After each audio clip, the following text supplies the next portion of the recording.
UPS continue बीप करतो आहे. हा फॉल्ट आणि ओव्हरलोडच्या वेळेस हा एरर आपल्याला येतो. तर अशा पद्धतीने आपण UPS म्हणजे काय, UPS चे कनेक्शन कसे करायचे, UPS वरचे इंडिकेटरचे स्टेटस काय काय असतो याच्याबद्दल संपूर्ण माहिती या व्हिडिओमध्ये. मित्रांनो, हा आहे UPS. आज आपण UPS आणि त्याचे कनेक्शन कसे करायचे ते जाणून घेणार आहोत. तर सर्वप्रथम आपण UPS बद्दल जाणून घेऊ की UPS असते काय. तर UPS असतो अनइंटरप्टेड पॉवर सप्लाय, म्हणजे अखंडित पॉवर सप्लाय. इंटरप्टेड म्हणजे खंडित आणि अनइंटरप्टेड म्हणजे अखंडित. म्हणजे जेव्हा लाईट फेल होते किंवा लाईट बंद होते तेव्हा हा चालूच राहतो, हा बंद होत नाही. याला म्हणतात अनइंटरप्टेड. तर याचा जो उपयोग आहे तो डेस्कटॉप कॉम्प्युटरला जोडण्यासाठी केला जातो. कारण अचानक लाईट गेली तर आपला डेस्कटॉप कॉम्प्युटर बंद होऊन जातो आणि तो बंद झाला अचानक तर त्याचं विंडो करप्ट होतो किंवा हार्ड डिस्क करप्ट होते. असे प्रॉब्लेम्स नको यायला म्हणून UPSचा वापर केला जातो. कारण UPS हा बॅटरी ऑपरेटेड असतो. जेव्हा UPS ऑन असतो तेव्हा बॅटरी चार्ज होते आणि बॅटरी चार्ज झाल्यानंतर जेव्हा लाईट फेल होते तेव्हा बॅटरीवरती इन्व्हर्टर सर्किट चालू होतो आणि त्याच्यावरती DC पासून AC ची निर्मिती UPS करतो आणि आपला डेस्कटॉप बंद होण्यापासून वाचतो. सर्वप्रथम आपण याचं फ्रंट पॅनल आणि बॅक पॅनल विषयी जाणून घेऊ. तर याचा फ्रंट पॅनलवरती एक ऑन ऑफ बटन दिलेला आहे आणि या ठिकाणी 3 इंडिकेटर LEDs दिलेले आहे. एक ग्रीन कलरची असते, एक ऑरेंज कलरची असते आणि एक रेड कलरची असते. तर जेव्हा आपण पॉवर ऑन करतो तेव्हा ग्रीन LED ऑन होतो. त्याचा पाठीमागे जर आपण बघितलं तर याचा पाठीमागे एक पॉवर कॉर्ड दिलेली आहे जी मेन बोर्डवर लावली जाते, जिथून आपल्याला सप्लाय दिला जातो UPSला, आणि 3 आउटपुट सॉकेट दिलेले आहे. तर आपण याच्यावरती 3 डिव्हाइस यूज करू शकतो. एक CPU, मॉनिटर आणि अजून दुसरं डिव्हाइस असेल स्कॅनर वगैरे किंवा प्रिंटर वगैरे तो आपण या ठिकाणी लावू शकतो. बट हाय व्होल्टेज स्कॅनर किंवा प्रिंटर असेल तर तो ओव्हरलोड होऊन बंद पडतो. तर लेझर प्रिंटर असेल तर तो लावू नये. डेक्सजेट प्रिंटर असेल तर तो याच्यावरती चालतो.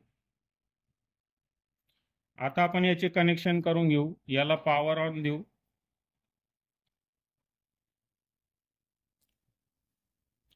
त्याला मेन बोर्डवर पॉवर देऊ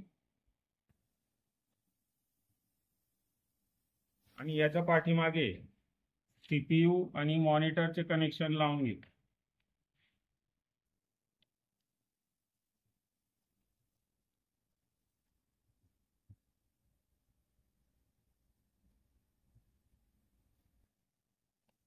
हे झाले आपले कनेक्शन्स. त्याच्यानंतर आपण UPSला ऑन करण्यासाठी मेन बोर्ड ऑन करू. तर आपला ऑरेंज LED पेटलेला आहे, याचा अर्थ हा बॅटरी मोडवर आहे. ऑरेंज LED याचा अर्थ काय? बॅटरी मोडवर तो चालू झालेला आहे. जेव्हा आपण याला पॉवर ऑन बटन प्रेस करणार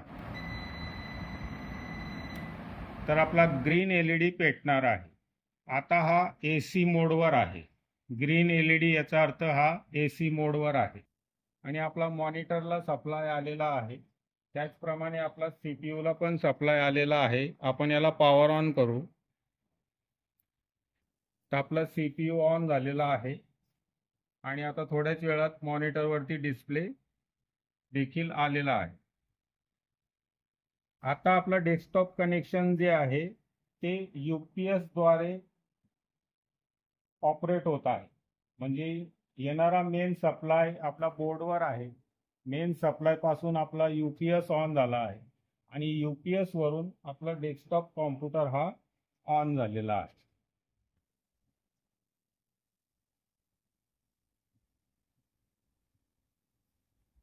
जेव्हा लाईट फेल होते म्हणजे लाईट अचानक बंद होते तेव्हा हा बॅटरी मोडवर चालू राहतो आणि आपला डेस्कटॉप कॉम्प्युटर सुद्धा चालू राहतो, तो बंद होत नाही. फॉर एक्झाम्पल आपण डायरेक्ट बंद करूया मेन सप्लाय. तर बघा, आपला ऑरेंज एलईडी पेटलेला आहे आणि आपला कॉम्प्युटर देखील चालू आहे. म्हणजे लाईट बंद झाली तरी आपला कॉम्प्युटर चालू आहे आणि हा आता बीप करतो आहे आणि ऑरेंज एलईडी फ्लॅश करते आहे. आता रेड एलईडी पेटला याचा अर्थ आपला कॉम्प्युटर हा डिस्चार्ज, आपला जो बॅटरी आहे ती डिस्चार्ज झालेली आहे आणि ऑरेंज एलईडी कंटिन्यू फ्लॅश करतो आहे. रेड एलईडी पेटलेलाच राहील, ऑरेंज एलईडी फ्लॅश होत राहील, याचा अर्थ आपली बॅटरी डिस्चार्ज झालेली आहे. आता बघा, रेड एलईडी कंटिन्यू पेटत आहे आणि ऑरेंज एलईडी फ्लॅश होत आहे. याचा अर्थ काय की आपली बॅटरी लो आहे, तिला चार्जिंगची आवश्यकता आहे. अशा कंडिशनमध्ये आपण पटकन आपला कॉम्प्युटर शटडाऊन करायला पाहिजे किंवा याला परत आपण चार्ज करण्यासाठी ऑन करायचा. आपण याला आता बघा चार्ज करण्यासाठी ऑन केलेला आहे. आता हा AC मोडवर झालेला आहे आणि ग्रीन एलईडी आपला इंडिकेट दाखवतो आहे. तर ह्या तिघ एलईडीचं वेगवेगळे सिम्पटम्स आहेत. म्हणजे पुन्हा एकदा सांगतो, ग्रीन एलईडी हा AC मोड दाखवतो, ग्रीन एलईडी AC मोड दाखवतो, ऑरेंज मोड तुमचा बॅटरी मोड दाखवतो आणि रेड एलईडी ग्लो होणे आणि ऑरेंज एलईडी फ्लॅश होणे हा बॅटरी लो दाखवतो. काय दाखवतो? बॅटरी लो असेल तेव्हा रेड एलईडी कंटिन्यू पेटतो आणि ऑरेंज एलईडी फ्लॅश होतो. अशा पद्धतीने आज आपण UPSचं कनेक्शन कसं करायचं, त्याचप्रमाणे UPS म्हणजे काय, UPSचा उपयोग कसा करतात आणि UPSचं फ्रंट पॅनलवरती काय काय आहे, पॉवर ऑन ऑफ बटन, त्याच्यानंतर वेगवेगळे इंडिकेटर 3 प्रकारचे आणि पाठीमागे त्याचे आउटपुट्स याच्याबद्दल जाणून घेतलं. आता आपण बघणार आहोत की ग्रीन एलईडी म्हणजे AC मोड, ऑरेंज एलईडी म्हणजे बॅटरी मोड, रेड एलईडी आणि ऑरेंज एलईडी याच्याबद्दल जाणून घेतलं की रेड एलईडी जेव्हा बॅटरी लो असेल तेव्हा कंटिन्यू पेटणार आणि ऑरेंज एलईडी हा फ्लॅश होणार. आता आपण ओव्हरलोड जेव्हा कनेक्ट करतो किंवा एखादा फॉल्ट होतो तेव्हा रेड एलईडी ग्लो होते आणि कंटिन्यू बीप येतो. तर ते मी प्रॅक्टिकली दाखवणार आहे. आपण ओव्हरलोडसाठी एक प्रिंटर जोडणार आहोत, ज्याला जोडला जात नाही, याच्यावरती ऑपरेट होत नाही, पण आपण ओव्हरलोडसाठी याला लावलेला आहे.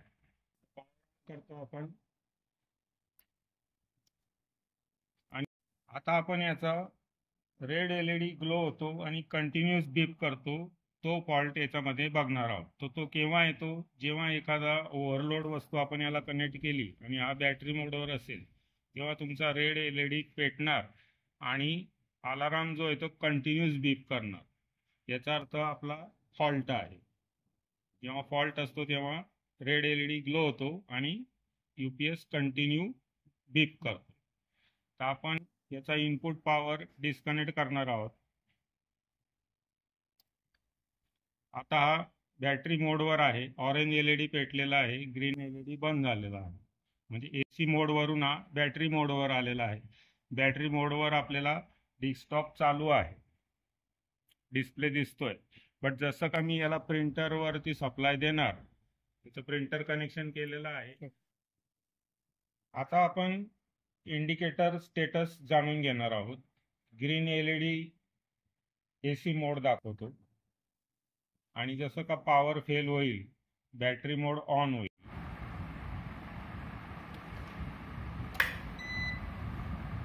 पॉवर फेल झाली म्हणजे मी मॅन्युअली पॉवर बंद केली, मागून येणारी इनपुट, आणि आता हा UPS बॅटरी मोडवर चालू झालेला आहे. तर बॅटरी मोडचा इंडिकेटर असतो ऑरेंज एलईडी आणि तो फ्लॅश होतो, थोड्या वेळाने फ्लॅश होतो. हा आता बॅटरी मोडवर आहे. जसं का लो बॅटरी होईल आपला रेड एलईडी पेटू लागेल आणि ऑरेंज एलईडी फ्लॅश होईल.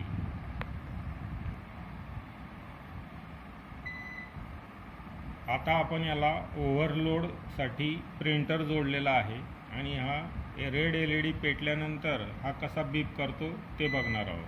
तर आपण प्रिंटर ऑन करणार आहोत.